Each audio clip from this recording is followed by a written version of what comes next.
Kapag sinabi ng client mo na may nakita akong mas mura doon, huwag ka agad ma-pressure at lalong huwag ka magbibigay ng discount. Kasi ang totoo, hindi ka naman dapat nakikikompete sa presyo. Pwede mong sagutin ng ganito, "Sure po, okay lang naman yan. Marami naman talagang options na mas mura." Then kalmado mong sundan. "Curious lang po ako, kapag may importanteng bagay kayo, mas pipiliin nyo po ba yung pinakamura o yung alam nyong mas maayos ang quality at result?" Pause ka muna. Hayaan mong isipin nila. Kasi doon mo na sila dinadala sa tamang direction. Pwede mo pang dagdagan ng ganito. Kasi kung price lang po ang usapan, oo, may mas mura talaga. Pero kung quality, reliability, at long-term result, ibang usapan na po yun. At doon mo na sila tinatanong.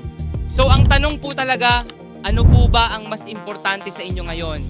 Yung mas mababa ang presyo o yung mas siguradong maayos ang outcome?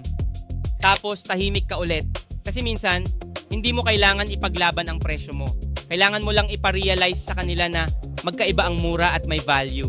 Kasi sa sales, kapag naintindihan nila ang quality, mas nagiging okay sa kanila ang presyo.